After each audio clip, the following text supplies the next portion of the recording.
Morning, Trainiacs. It feels good to be back in the pain cave, even though I'm really looking forward to going outside and getting off of nothing but this trainer. I don't mind the trainer. You're getting quality work. We're getting in quality work today. What I've got going on today is just a 35-minute kind of refresh the legs for being really intense. I'll post it on Instagram. You should go follow me on Instagram. I'm posting a lot of workouts there. Then, gonna head to the pool for a key 90-minute swim. But that's all besides the point. You tuned in to see Sarah and Ben True's How to Run Masterclass. It's live, and I'm gonna give you a preview of it today. Let's fight the puke.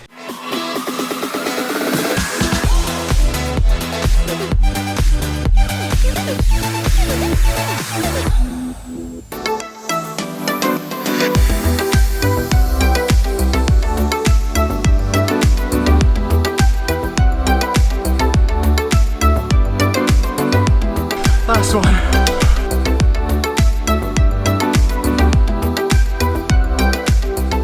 All right, Trainiacs, so as I've been saying all week, all of the master classes, the strength training masterclass, the swimming masterclass, the cycling masterclass, the running masterclass with Sarah and Ben True, they're live at protriathlontraining.com. What we have been doing is we have been giving you a little bit of highlights from the video courses here on YouTube, and then in a podcast we are going to do highlights from the audio courses because each one has somewhere in between 15 and 20 video instructions and then 6 audio instructions and then a whole bunch of like supporting documents. So one of the biggest things that I learned from Sarah and Ben, ooh, little sunbeam, was comparing the two of them. One being an elite triathlete that is an amazing runner, Sarah. The other being an amazing pro runner, Ben, who holds the American 5K road record, and seeing the differences in how they train to be an elite runner at their sport. And that was one thing that kept coming up between them, that running for triathlon is very different than running as a runner. Running as a runner, that is the sport you do. So for me, I'm a runner, so I run. And I don't have other sports that I need to practice on. And all I want to do is try to become the fastest runner I can.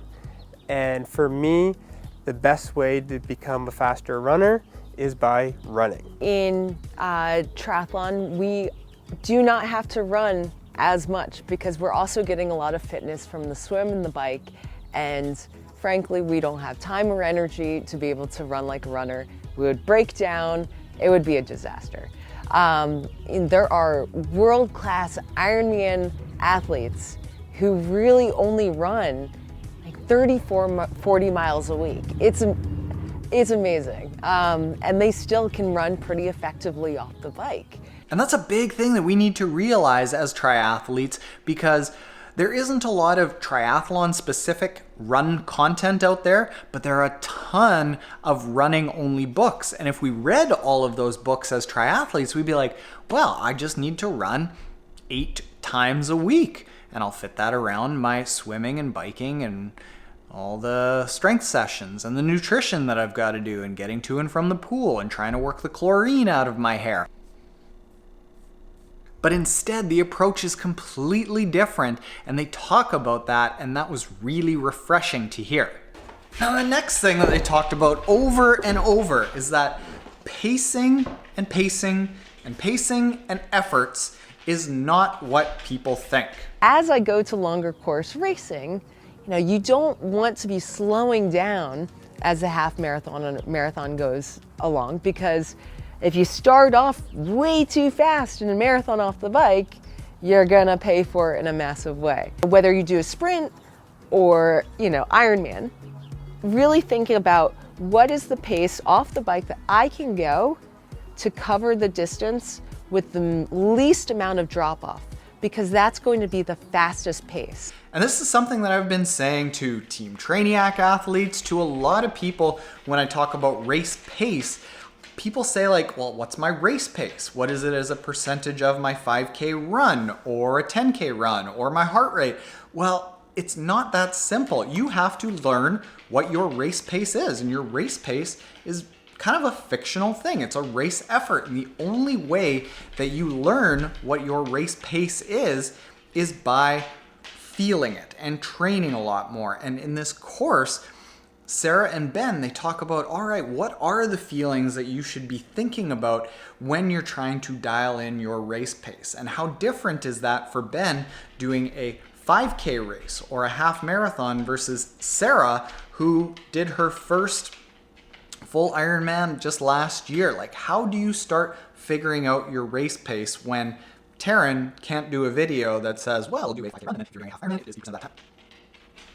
A little bit more complicated than that. And then the last really neat thing that I looked at is, as I was looking at all the videos and the content that they put together, is how much of an importance Sarah and Ben put on all of the supporting things that make your run faster.